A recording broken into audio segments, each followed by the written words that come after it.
everyone, how are you? Hope you all are good. So in last lecture I have discussed about information theory, introduction, what is information, what is entropy, what is joint entropy, what is average entropy, everything I have discussed. I hope कि आप लोग को समझ में आया होगा. So this is unit 5 and unit 5 में मैं आगे lecture continue करता हूँ. So today lecture on source coding. तो सबसे पहले सोर्स कोडिंग क्या है, what is the objective of source coding. So source coding यदि बात करें, so source coding is defined as the conversion of output of discrete memoryless source into a sequence of binary symbol. ठीक है, जो हमने last lecture में मैंने बताया था आपको what is discrete memoryless source. तो एक DMS है आपके पास, डिस्क्रीट मेमोरीलेस सोर्स है, जो कन्वर्ट कर रहा है. ठीक है, जो उसके आउटपुट को कन्वर्ट कर रहा है. जो इसका आउटपुट है डिस्क्रीट मेमोरीलेस सोर्स का आउटपुट, उसको कन्वर्ट कर रहा है एक सोर्स कोड में, एक कोड में जो आउटपुट देगा उसको बाइनरी सिंबल में आउटपुट देगा, and this is called source encoder. Okay, यही डिस्क्रीट मेमोरीलेस सोर्स इनकोडर. इसमें क्या होता है, डिस्क्रीट मेमोरीलेस सोर्स है, इसका जो आउटपुट है उसको एक सोर्स कोड में कन्वर्ट करते हैं और फाइनली हमें बाइनरी सिंबल मिल जाता है. जो यहाँ x है, हमारे पास x1 x2 up to xm है, इसको सोर्स कोड में हम एक कोडिंग कर लेते हैं तो बाइनरी सिंबल में आता है. So the main objective of the source coding is to reduce the redundancy of information source. ठीक है, तो रिडंडेंसी क्या होता है कि सोर्स कोड के द्वारा बहुत सारे बाइनरी बिट जनरेट किए जाते हैं, तो उसको हम एक कोडिंग करके छोटे पार्ट में डिवाइड कर, छोटे पार्ट में करके हम सेंड करते हैं. ठीक है, तो कोडिंग करने का ये फायदा है. तो let xi is equal to x1 x2 up to xm, then l can be written as l equal to summation i equal to 1 to m p xi ni, where l क्या है, l the average code word length, code word length का जो average लेते हैं that is l, और ni क्या है, length of the code word assigned to xi. इसमें कितना बाइनरी बिट है, कितना बिट है, that is the code length, and सबका हम एवरेज लेते हैं प्रोबेबिलिटी के साथ, then this is the average code word length. ठीक है, तो ये pixi क्या है, ये प्रोबेबिलिटी है. And second thing is redundancy, efficiency. इसका एफिशिएंसी क्या होता है, so then the efficiency eta denoted by eta of the code is denoted as eta is equal to L minimum by L, where L minimum is minimum possible value of L. तो मैं ज़्यादा time इस पे नहीं लूँगा, ज़्यादा time मैं numerical पे लूँगा. न्यूमेरिकल आपको ताकि समझ में आए, क्योंकि एग्जाम में न्यूमेरिकल ही आते हैं इस पे. सो एक और चीज़ निकालते हैं code redundancy. So gamma, that is gamma equal to 1 minus eta, और इसको परसेंटेज में हम निकालें रिडंडेंसी को, तो 1 माइनस ईटा को 100 से मल्टीप्लाई करते हैं, और इसका भी यदि आपको परसेंटेज निकालना है तो इसको 100 से मल्टीप्लाई करना है. ओके, नाउ सोर्स कोडिंग को दो कोडिंग आपके, वैसे तो कई सारे कोडिंग है सोर्स कोडिंग के, लेकिन आपके सिलेबस में दो है. पहला है शैनन फैनो कोड, शैनन फैनो कोड कोडिंग, एंड दूसरा है हॉफमैन कोडिंग. तो मैं इस लेक्चर में आपको शैनन फैनो कोडिंग के बारे में एक एग्जांपल बताऊंगा और समझाऊंगा कि शैनन फैनो कैसे काम करता है. इसके मैं थ्योरी में नहीं जा रहा हूँ, बस डायरेक्ट एक न्यूमेरिकल लेके मैं वहां से एक्सप्लेन करूंगा. ठीक है, तो देखते हैं न्यूमेरिकल क्या है. तो न्यूमेरिकल है इस पे also L is greater than equal to hx. hx क्या है, average entropy with L min is equal to hx. तो L min के जगह यदि hx पुट करें तो एफिशिएंसी क्या हो जाएगा, efficiency equal to hx by L. तो इसी फॉर्मूला से हम एफिशिएंसी फाइंड करेंगे. ठीक है, तो एक न्यूमेरिकल लेते हैं और उसको देखते हैं कि हम कैसे शैनन फैनो कोड फाइंड करते हैं. क्लियर, चलो एक न्यूमेरिकल देखते हैं. और तो प्रॉब्लम है, और DMS source discrete memory less source has 6 symbols S1 S2 S3 S6 with probabilities 0.4, 0.1, 0.2, 0.1, 0.1, 0.1 respectively. So construct the Shannon-Fano code and also calculate its efficiency and redundancy. So this is the problem. इसमें क्या है, 6 symbol दिए गए, उस 6 symbol के respectively जो probabilities दी गई ये दी गई है। आप देखोगे इस सारे प्रोबेबिलिटीज को ऐड करोगे तो क्या आएगा, 1 आएगा। सो 0.4, 0.5, 0.7, 0.8, 0.9, 1.0। सो ये पूरा प्रोबेबिलिटी को ऐड करेंगे तो 1 आएगा। तो सबसे पहले हमने क्या किया कि जैसे दिया हुआ S1 0.4, S2 0.1, S3 0.2, S4 0.1, S5 0.1, S6 0.1, ये जैसे दिया हुआ ऐसे लिख लिया। अब पहला स्टेप क्या है, स्टेप 1। इसमें क्या करना है हमें कि arrange all symbols in decreasing probabilities. ठीक है, तो अब कैसे हो, क्या हो जाएगा हमारा, ये सबसे 0.4 सबसे ऊपर रहेगा। ठीक है, अब ये 0.2 यहाँ आ जाएगा, तो ये 0.2 आ गया और ये S3 आ गया यहाँ पे S3। अब ये 0.1 यहाँ आ गया और ये आ गया आपका S2। ठीक है, बाकी में कोई इशू नहीं है, ये सेम है तो इक्वल ये कहीं भी रह सकता है, कोई इशू नहीं है। तो हमने 0.4, 0.2, 0.1, फिर 0.1, 0.1, 0.1, ये हमने डिसेंडिंग ऑर्डर में, डिक्रीजिंग ऑर्डर में हमने, डिक्रीजिंग प्रोबेबिलिटीज में हमने इसको कर दिया कन्वर्ट। ये हमारा स्टेप 1 क्लियर हो गया। अब क्या करना है, अब सबसे मेन जरूरी बात है कि इस पूरे प्रोबेबिलिटीज को 2 इक्वल पार्ट में या अप्रोक्सीमेटली इक्वल पार्ट में डिवाइड करना है। मतलब कि 2 पार्ट में डिवाइड करेंगे तो दोनों के प्रोबेबिलिटी को सम करेंगे तो डिफरेंस मिनिमम होनी चाहिए, मिनिमम से मिनिमम। फॉर एग्जांपल हम मान लेते हैं कि इसको अलग कर ले और इस पूरे को अलग कर ले। ठीक है, फॉर एग्जांपल कि ये एक पार्ट में कर ले और ये एक पार्ट में, तो ये क्या हो जाएगा 0.4 और ये क्या हो जाएगा 0.6 और ये क्या हो जाएगा 0.4। तो दोनों का डिफरेंस क्या आ जाएगा, डिफरेंस आ जाएगा 0.2। ठीक है, दूसरा एग्जाम्पल क्या लेते हैं कि दूसरा एग्जाम्पल इन दोनों को एक लेते हैं और इनको सबको एक लेते हैं। तो इन दोनों का डिफरेंस ये क्या होगा 0.6 और ये क्या होगा 0.4। दोनों का डिफरेंस क्या आ जाएगा 0.2, सॉरी 0.2 आ गया और यहाँ पे क्या आ रहा था 0.2। तो आप दोनों में से कोई भी कॉम्बिनेशन ले सकते हो, या तो आप इसको एक साथ रखो, इसको अलग रखो या इसको, लेकिन प्रीफर कौन होगा, प्रीफर ये होगा कि यहाँ एक ही रखेंगे तो बेटर होगा, क्योंकि हमें यदि हम इसको रखेंगे तो इसे भी फिर पार्ट डिवाइड करना होगा और इसको बार बार डिवाइड करना होगा। इसीलिए हम क्या करेंगे, इस वाले को हम प्रीफर करते हैं। ठीक है, इस वाले को हम प्रीफर करते हैं। तो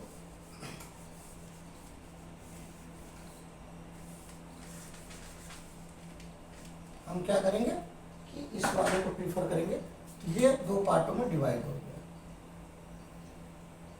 ठीक है, इसको मिटा देते हैं, तो ये डिवाइड हो गया। अब क्या करना हमें कि जो ऊपर वाले पोर्शन था उसको हम 0 कर देंगे और नीचे वाले को 1 1 1 1 1, ये हमने कोडिंग कर दिया। फर्स्ट पार्ट को, ऊपर वाले पार्ट को 0 और नीचे वाले सारे पार्ट को 1। ठीक है, अब इसमें कोई डिवीजन नहीं होगा, बस छोड़ दो। अब इसमें डिवाइड करते हैं, तो ये 0.4 अलग है तो ये 0.6 है, तो हम इसको हाफ हाफ में करने की कोशिश करते हैं। तो देखो, या तो हम इसको अलग रखें, इसको अलग रखें, तो 0.2 और 0.4, तो डिफरेंस क्या आ जाएगा 0.2 का। लेकिन यदि इस 2 को एक साथ करें, इस 3 को एक साथ करें तो 0.3, तो ये सही रहेगा। तो हम इसको क्या करते हैं, यहाँ से इसको डिवाइड कर देते हैं, इस पार्ट को। ठीक है, इसमें डिवाइड कर देते, ये क्या हो गया 2 पार्ट में, तो इन 2 पार्ट में ये हो गया। तो इन ऊपर वाले को मैंने क्या बोला था 0 0 रखना है, तो स्टेप 2 में क्या आ गया, ये 0 हो गया, ये 0 हो गया और ये सारे 1 हो गए, 1 1 1। अब क्या करना है, इसमें भी 2 प्रोबेबिलिटी है तो इसको भी पार्ट डिवाइड करना है। तो इसको 2 ही पार्ट, एक ही पॉसिबिलिटी है कि यहाँ से हम डिवाइड कर दें इसको। तो ऊपर वाले को क्या रखना है 0, नीचे वाले को क्या रखना है 1। अब यहाँ आते हैं, यहाँ भी दो पार्ट में डिवाइड करना है, तो यहाँ पे देखो 3 1 1 है, तो या तो एक ऊपर 2 रखो नीचे 1 रखो, या ऊपर 2 1 रखो नीचे 2 रखो। तो हम ऊपर 1 रखते हैं, ठीक है, ऊपर 1 रखते हैं तो ऊपर वाले को 0, नीचे वाले को 1, और फिर इसमें इसको डिवाइड करेंगे एक बार, तो ऊपर वाले को 0, नीचे वाले को 1। तो यहाँ पे सारे डिवीजन हमारे क्लियर, अब कोई नहीं बचा, ठीक है। अब तो कोडिंग क्या हो गया, इसको हम बोलेंगे कोड वर्ड।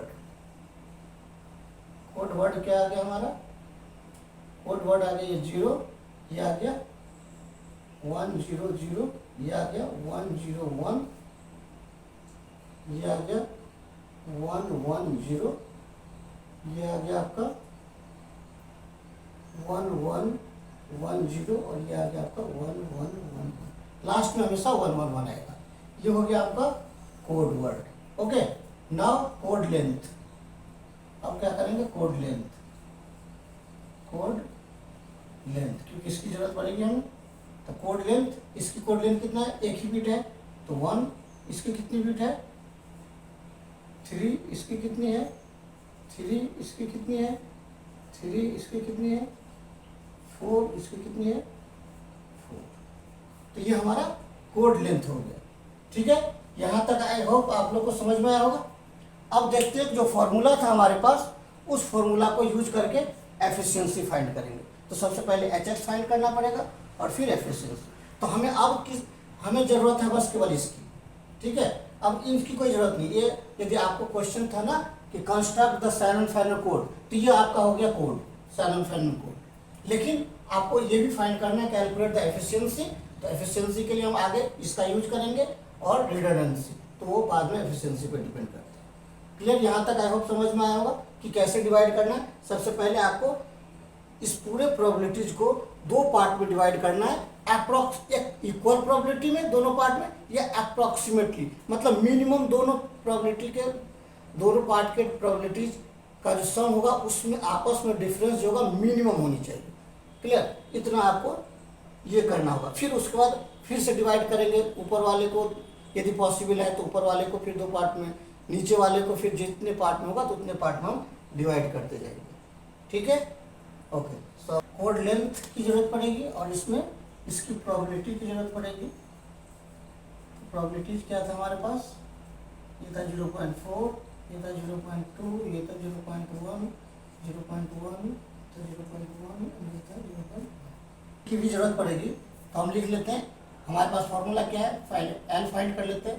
एल का फॉर्मूला क्या है, आई equal to 1 to m p x i n i, n i is length, so we can write p1 l1 into l1 plus p2 into l2 plus p3 into l3 plus p4 into l4 plus p5 into l5 plus p6 into l6, ठीक है, ऐसे लिख सकते हैं।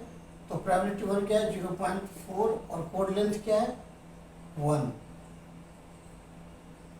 into 1 plus 0.2 into 3 plus 0.1 into 3 plus 0.1 into 3 plus 0.1 into 3, 1 2 3 4 5 plus 0.1 into 3, total कितना हो गया 0.4 plus 0.6 plus 0.3 1.2, सो 6.1 2.2। तो ये हमारा एल आ गया, ठीक है। अब एच देखते हैं, एच क्या होता है, एच कैसे फाइंड करेंगे। एच होता है हमारे पास summation I equal to 1 to m p x i log to 1 upon p x i। ये हमने फॉर्मूला देखा था एच एक्स इक्वल टू, ठीक है, एच एक्स इक्वल टू तो इसको हम देखते हैं क्या होता है। तो L इक्वल टू हमारे पास क्या आया था 2.2 बीट पर सिंबल। इसको हम बीट पर सिंबल में लिखते हैं। सो नाउ Hx फाइंड करेंगे तो Hx क्या होता है I equal to summation I equal to 1 to m pxi log 2 1/pxi। तो हमारा m क्या है 6 है, तो I इक्वल टू 1 to 6 और यही लिख दिया। अब इसको मैं ब्रेक किया, समीशन को ब्रेक किया तो ये क्या आ गया p1 log 2 1/p1। यहाँ बेस लॉग का 2 है तो सबको हमने ब्रेक करके ये लिख दिया। ठीक है, अब इसको हमने क्या किया कि यहाँ पे log बेस 2 है। जब कैलकुलेटर में आप सॉल्व करते हो फाइंड करते हो तो log बेस 10 आता है, अदरवाइज आपको ln फाइंड करना होता है। तो हमने क्या किया कि सबको log बेस 10 में कन्वर्ट कर दिया। इसके लिए क्या करना होता है डिवाइड करना होता है log बेस 10 और हेड में 2। तो इससे डिवाइड करेंगे, हर एक में कर दिया हमने, इस हर एक में हमने वो डिवाइड कर दिया तो log बेस 10 आ गया। ठीक है, अब क्या किया हमने कि log बेस 10 हेड 2 को कॉमन ले लिया हर एक पार्ट में से। तो ये क्या गया 1/log 10 log बेस 10 आ गया। अब यहाँ पे क्या था p1 माइनस में 1/p1 था, 1/p2 था, p3 था, तो ऊपर ले गए तो p की पावर माइनस आ गया। और माइनस को यदि लॉग में क्या होता है कि प्रॉपर्टी है कि p के पावर में जो माइनस है, हेड के पावर में माइनस है, वो यहाँ पे आ जाता है। जो भी आपका ये पावर है वो यहाँ आ जाता है। तो -1 यहाँ आ गया तो -p1 -p2 -p3 and up to 6 term. ठीक है, यहाँ तक आ गया। अब इसमें हमने क्या किया log बेस 10 हेड 2 का जो वैल्यू होता है वो 0.3010 होता है और माइनस सम में है तो सम में से कॉमन ले लिया तो -1/दिस हो गया। अब 0.4 p1 की वैल्यू हमारा जो प्रोबेबिलिटी 1 था 0.4 था log 10 0.4 0.2 log 10 0.2 और 0.1 जो था 4 टाइम्स था तो हम 4 बार न लिख के एक ही बार 4 इंटू 0.1 log बेस 10 0.1 कर दिए। ठीक है, ये वैसे 4 बार लिखना था लेकिन चारों सेम चीज था तो हम क्यों 4 बार लिखेंगे, हमने 4 से मल्टीप्लाई कर दिया एक बार लिख के। ठीक है, अब 1 इसकी वैल्यू क्या होता है 3.32 होता है, ये माइनस हो गया तो 1/3.3010 की वैल्यू होता है 3.32। ठीक है, अब इसकी वैल्यू हमने 0.4 और log बेस 10 0.4 की वैल्यू होती है -0.38, फिर log बेस 10 0.2 की वैल्यू होता है -0.699 0.2 एंड इसी तरह log 10 0.1 की वैल्यू होती है -1। ठीक है, अब इसको सॉल्व किया तो 3। अब देखो सब माइनस है, सारे माइनस है, सारे माइनस है, तो ये बाहर आ जाएगा तो माइनस माइनस यहाँ प्लस हो जाएगा। तो ये क्या हो गया हमारा प्लस हो गया। अब प्लस 3.32 और इस सब की वैल्यू कैलकुलेट किया तो ये आ गया 2.297 बीट पर सिंबल।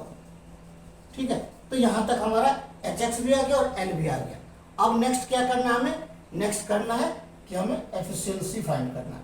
एफिशिएंसी क्या होता है L/Hx, sorry efficiency is Hx/L। तो यदि हम वैल्यू पुट करें तो ये 2.4 आ रहा है। ठीक है, वहाँ चेक कर लीजिएगा 2.4 बीट पर सिंबल आ रहा है और ये 2.297 आ रहा है। तो जब हम इसको डिवाइड करेंगे 2.297 को 2.4 से it will come 95.0.957। So efficiency क्या आ गया हमारा, एफिशिएंसी इक्वल टू 0.957 और परसेंटेज में यदि एफिशिएंसी की बात करें तो 95.7%। Okay, so this is the efficiency. Okay, और रिडंडेंसी क्या होगा, रिडंडेंसी की यदि बात करें तो यहाँ पे हम देख लेते हैं कि redundancy equal to 1 minus gamma equal to 1 minus 0.957। तो ये माइनस करेंगे तो क्या आएगा 3 4 3 यह आ जाएगा 0.43 आई थिंक सही है। और गाँव परसेंटेज में यदि बात करें तो ये क्या आएगा 4.3%। ठीक है, ये है रिडंडेंसी। आई होप कि आप लोग को पूरा लेक्चर आपको समझ में आया होगा। ठीक है, तो कमेंट बॉक्स में आप ज़रूर डालिएगा कि समझ में आया कि नहीं आया. So thank you for watching and keep watching for next video. Thank you.